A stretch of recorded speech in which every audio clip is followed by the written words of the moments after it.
Hi, today I'm sharpening the cutters for the Stanley 45 that I've been tuning up. I've laid out the irons that came with the 45 that I picked up on eBay. They're in order of size with the different profiles. And in front I've lined up my original cutters, again in size and profile. And it's quite refreshing to see that I've picked up a number of sizes that I didn't have before, so that's very handy. All my existing cutters are nicely prepared, sharp and ready for work.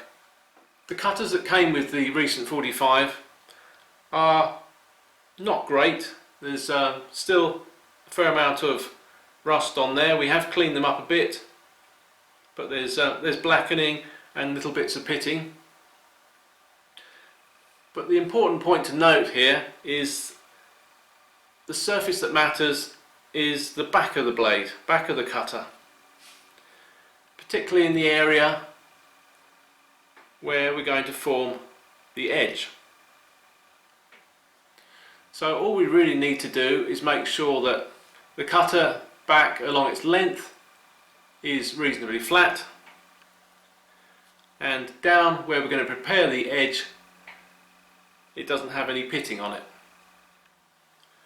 I'm going to prepare this important area on the side of my Toolmech waterstone, which will be just a little bit quicker, but you can use ordinary waterstones or sandpaper, oil stones, whatever your preference is, just to flatten up and get rid of any pitting on this leading edge of the back. So let's make a start. I'll demonstrate the process to you using plough, beading and matching cutters.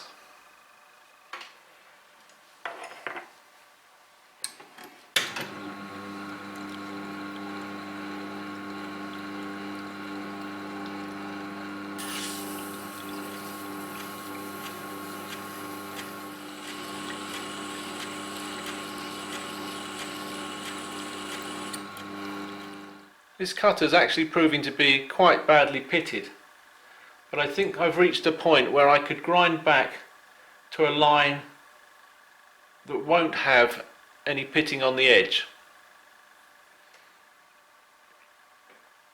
Ordinarily you'd be looking for a nice flat shiny surface over a good area at this end of the back, but as I say, this pitting here just goes a little bit too deep to warrant continuous grinding.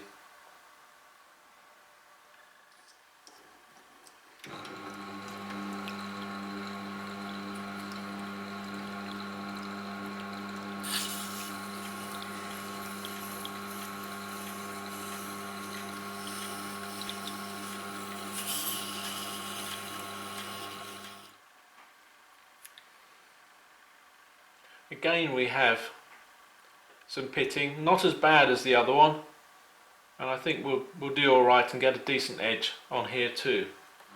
Preparing the back on the beading cutter, exactly the same again.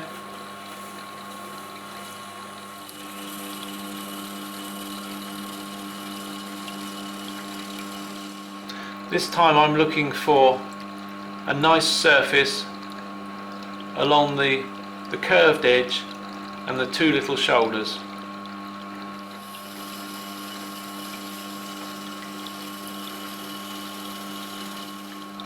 I don't think that's too bad. With the backs prepared, we turn our attention to the bevel. The bevel on the straight cutters for ploughing, rebaiting, etc.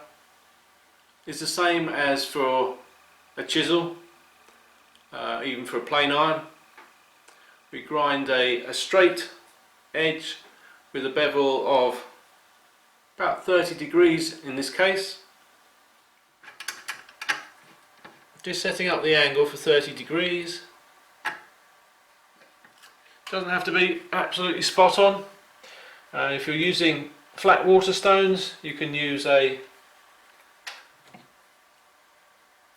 guide like this, a little honing guide. Set the exposure of the blade from the edge of the guide sufficiently for 30 degrees.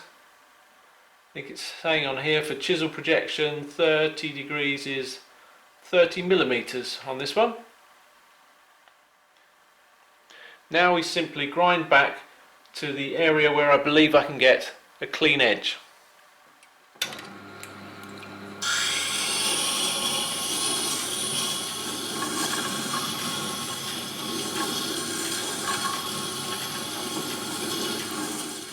On initial inspection, that looks like I've got myself a nice clean edge.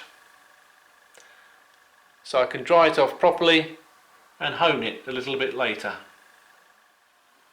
The cutter's designed for making tongues, for matchboarding. Can be treated pretty much the same as a standard chisel blade. Just make sure that you tackle both bevels at the same time, keeping the side of the iron at 90 degrees to whatever you're grinding on, a wheel or a stone, just so that the depth of cut is exactly the same on each side of the tongue you form. With the matching cutter, we need to be careful and apply the same amount of pressure and remove the same amount of material from each of the two cutters, so that the depth of cut either side of our tongue will be the same.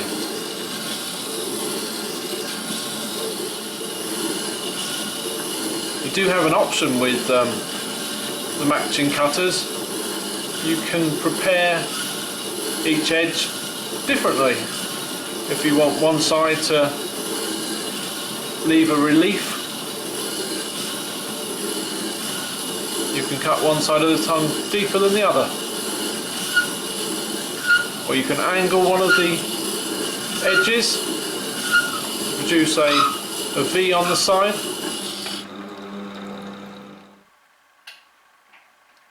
And that looks good. For the beading cutters, obviously we've got a curve shape, but it's also got a couple of flats on either side of it. So we can grind the flats on a water stone, but the curved section we do with a slipstone.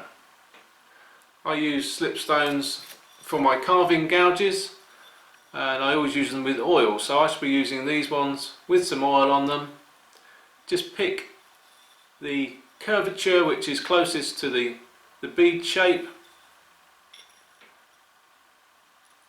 and then grind at a 30-degree angle like so. If you're starting with blades like these where it's dirty in the bevel, got some rust in there, some blackening, it's easy to see where you've been. If you're touching up a cutter which is nice and shiny in there already, then sometimes it can be an advantage just to put some black marker down over the whole of the bevel, and that will show you as you grind the areas that you've covered, and it's a good way of checking that you're getting the right angle. We only have two very small flats to put on there with the wheel, so just be very light with your touch until we get a little burr behind those.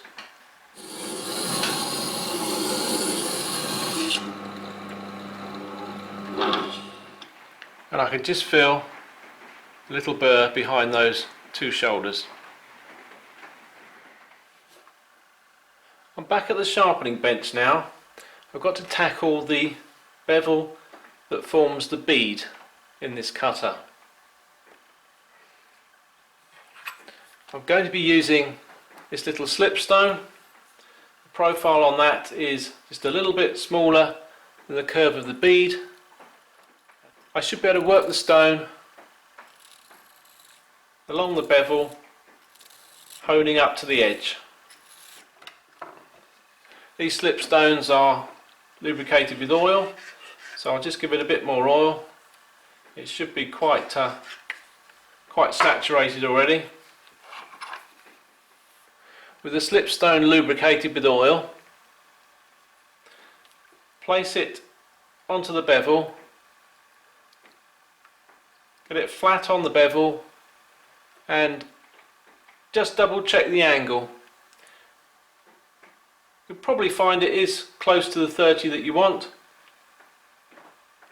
If it isn't, then you've got quite a bit more work to do. Thankfully this is, and we just work the slipstone across the bevel in the direction of the edge, and we work it around the curve because it's not an exact fit,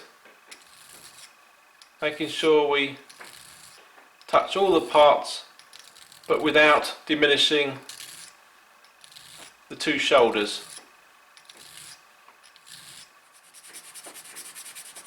If you have a lot of material to remove, you can work the stone both ways. Just remember to finish up moving off the edge.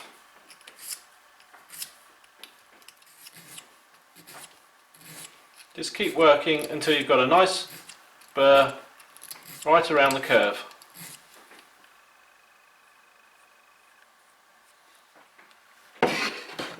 Then it's time to take an oil stone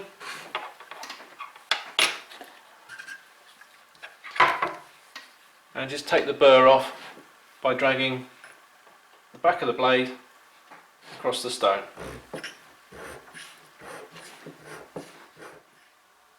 In my existing set I also have a couple of fluting bits. Because of the curved nature of the end there, I grind these on the water stone just by hand. I use a table set up at a 30-degree angle to get the bevel angle correct, and then just rotate the tool across the face of the stone. I'm resting here on the top of the bevel and slowly dropping down, and I can hear the change in note when it hits the very edge, and I don't want to go any further than that.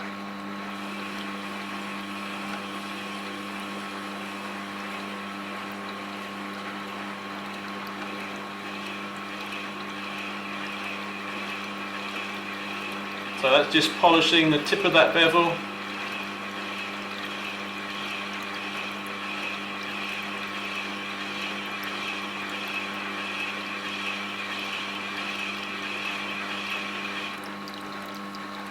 Flip it over and remove the burr.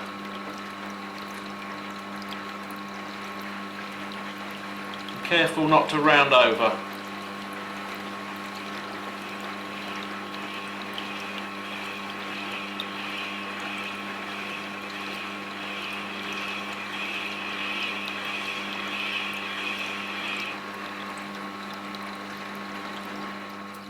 So the same with the matching cutter.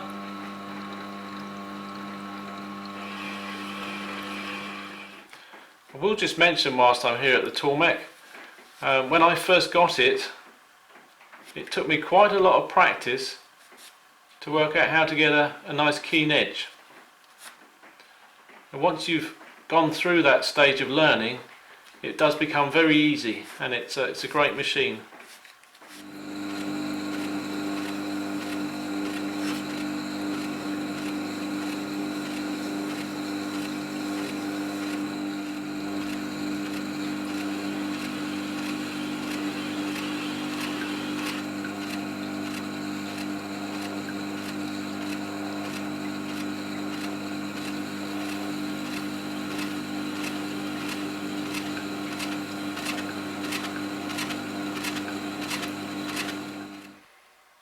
And of course you can hone just as well on a flat piece of MDF with some honing compound on it. And a smooth dowel with honing compound rubbed in the surface.